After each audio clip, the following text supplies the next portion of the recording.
그런데 참 너무너무 분노가 치밀고 안타까운 그런 사건이 제주에서 벌어졌습니다. 안진용 기자님.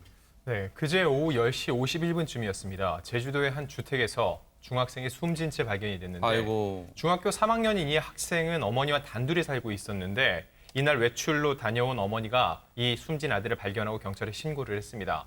출동한 경찰이 현장을 본 결과 타살의 흔적이 있었고요.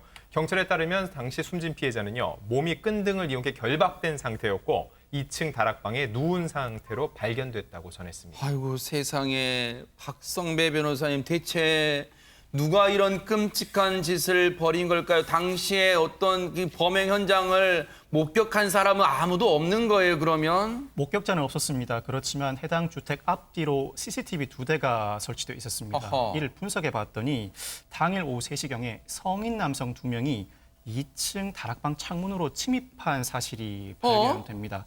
이어서 성인 남성 2명 인근 분리수거함에 장갑을 버리고 도주를 시작하는데 그중 남성 1명은 중간에 내려 따로 도망을 칩니다. 이 경찰에 따르면 범행 도구는 미리 준비한 것이 아니라 현장에 있던 도구를 사용했다고 합니다. 하하. 지금 들어보면요. 저 범행이 피해자가 발견된 주택의 앞뒤로 CCTV가 글쎄요 이걸 다행이라고 해야 되나요? 그 범행을 저지른 사람의 행적이 포착됐다는데 김유진 아나운서 그러면 어떤 과정이었는가 고스란히 찍혔겠네요. 그렇습니다. CCTV에 담긴 범행 모습 직접 보여드리겠습니다.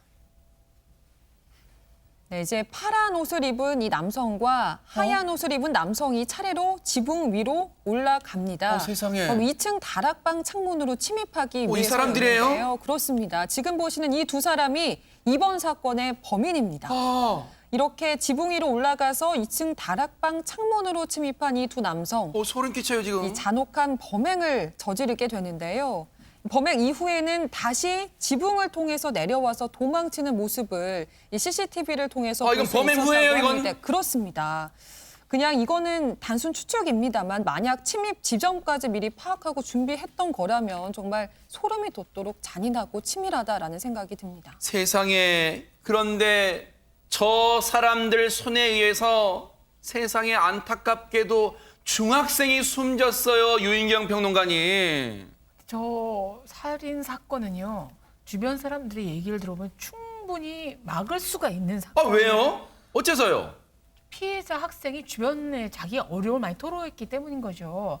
피해자 학생이 친구에 따르면 우리 엄마랑 같이 지내는 아저씨가 나한테 너무너무 야단을 치고 그래서 못 견디겠어. 그래서 친구 집에서 자고 간 적도 있고요. 또 동네에 아는 동생에 따르면 형이 그 아저씨가 너무너무 무섭고 굴고 술만 마시면 때리고 엄마를 때려서 그렇게 행패를 부린다라는 것도 토로한 적도 있습니다. 네. 또 다른 주민에 따르면 자꾸 죽여버리겠다고 모자를 위협해서 아우, 세상에. 집에 CCTV까지 이제 단 걸로 알고 있다. 그래서 집에 CCTV 설치됐다. 아하. 그래서 자주 경찰차가 보이곤 했다라고 했고요. 네. 그런데 이 가해자로 알려진 어머니의 전 여인이자 소년을 때린 죽음에 이르게 한 사람은 툭하면 니네 엄마가 오는 건 니 때문이야 그러면서 욕설을 퍼붓기도 했고 공포에 불어넣기도 했다고 합니다. 정말 이런 일은 다시는 안 일어났으면 좋겠고요. 네. 소문이 났으면 주변에서라도 뭔가 좀 알려주고 격리를 시키는 게 어떻겠나 하는 아쉬움이 있습니다. 지금 숨진 중학생의 친구가 이 진수라는 이 얘기 중에 등장하는 새아빠란 사람, 이 사람이 지금 이 숨진 중학생의 어머니의 전 연인이랍니다.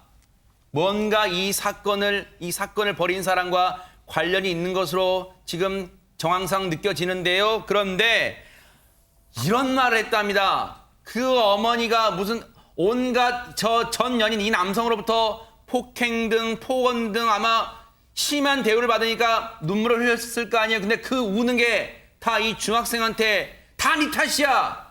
이런 몹쓸 말과 행동을 했다는 거예요. 그런데 하재근 평론가님 얘기를 전후 사정을 듣고 보니까 해당 집에 CCTV가 설치된 게 우연이 결코 아니었네요, 지금. 네, 그게 우연이 아니고 그 숨진 중학생의 어머니의 전 연인이 지난 2일에 어머니를 폭행해서 신고가 들어간 거예요. 거 봐요. 나쁜 짓을 한 거야, 그래서 평소에. 그 남성이 피의자 신분으로 경찰 조사를 받았고 네. 그때 그 어머니 측에서 경찰에 신변 보호를 요청해서 그래서 CCTV가 2대 설치가 된 거고 세상에. 그때부터 경찰이 인근에 순찰을 강화했는데 네. 근데 이해가 안 되는 게 네. 당시에 스마트워치를 지급을 해야 되는데 재고가 없어서 지급을 못했다는 거예요. 어허. 그리고 나서 그때 그렇게 조사를 받고 16일 후에 이 사건이 벌어진 건데 네. 중학생이 피살되고 나서야 스마트워치가 3대가 지급이 됐다고 합니다. 아니 소 잃고 외양간 고치는 것도 아니고 사건 이후에 지급되면 뭐합니까? 스마트워치가 물론 이 결과론이긴 합니다만 스마트워치가 여러분 그거잖아요. 뭔가 신변보호를 요청하신 분이 위기 상황이 생겼을 때 그걸로 알리면 신호를 주면 그게 곧바로 경찰에 연락이 가는 거잖아요. 그 스마트워치를 지급받지 못했다는 거 아닙니까? 박성배 변호사님, 저 천인 공노할 범죄를 저지른 사람들은 잡혔습니까 지금? 먼저 어제 오전 0시 40분경 공범이 주거지에서 체포됩니다. 이 공범은 이 주택에 들어가지조차 않았다고 범행을 부인하다가 CCTV 영상을 제시하자 곧바로 범행을 인정했습니다. 진짜 나쁜 인간들이에요 진짜. 그리고 드디어 어제 오후 7시 26분경 주범이 제주 시내 숙박업소에서 체포됐습니다. 이 주범은 죄송하다면서도 범행 동기는 나중에 말씀드리겠다고 진술했습니다. 어처구니가 없는 게요. 보세요. 제주 시내 숙박업소에서 체포됐는데 주범이 죄송하다. 여기까지만 했어도 정말로 천불이 날 텐데 범행 동기를 물어보니까 뭐라는 줄 아세요? 나중에 말씀드리겠다? 기자회견입니까? 기자회견이에요, 안진용 기자님. 네, 이 주범의 정체 많이들 궁금해하실 텐데요. 다름 아닌 폭행과 살해 협박을 하고 지난 2일에는 경찰 조사까지 받았던 그 전 연인 맞습니다. 네, 이 경찰 관계자는요, 피해자 어머니와 사실혼 관계로 있다가 헤어지면서 앙심을 품은 것으로 보고 있고요. 범행 현장을 봤을 때 계획 범죄로 볼 만한 정황이 많다고 보고 있습니다. 아니 그러면 범행을 벌인 두 사람은요 대체 어떤 관계입니까? 어쩌다 이 끔찍한 범죄를 저지른 거예요? 두 사람은 서로 지인 사이로만 알려져 있습니다. 굳이 과거 연인의 아들을 범행 대상으로 삼은 이유가 무엇인지, 성인 남성 2명이 공모한 이유가 무엇인지 여러모로 의문이 많이 남는 사건인데 경찰은 충분한 수사 후에 자세한 내용을 밝히겠다는 입장입니다. 저 보세요, 저 상황 보세요, 세상에. 상당히 공포스러운 상황이고 그 고통 속에서 힘겹게 버텨나간 아이의 모습을 생각하니 너무나 안타까운데요. 경찰은 일단 피의자 2명에 대해 구속영장을 신청할 방침이고 숨진 중학생에 대해서는 시신을 부검할 예정입니다. 진짜 사람입니까? 사람이에요? 어떻게 해당 여성이 이 숨진 피해 학생의 어머니가 헤어지자고 했다고 해서 앙심을 품었다고 해서 품었기로서니 어떻게 그 집에 들어가서 중학생 아들을, 그 중학생을 이렇게 무참히 살해하고도 안 잡힐 거라고 생각했습니까?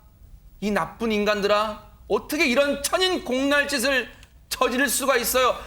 이 해당 피해 학생의, 숨진 중학생의 친구들도 지금 많은 충격에 휩싸였을 것 같습니다. 김유진 아나운서. 그렇습니다. 생명부지에 우리도 이렇게 충격이 큰데 이 숨진 중학생이 다니던 학교의 학생들은 얼마나 놀랐을지 짐작도 되지 않는데요. 학교 관계자는 여름방학이 시작돼서 좀 어려운 점은 있지만 경찰 수사 상황을 지켜보면서 학생들에게 심리 상담과 치료 등을 적극 지원해 나가겠다라는 입장을 밝혔습니다.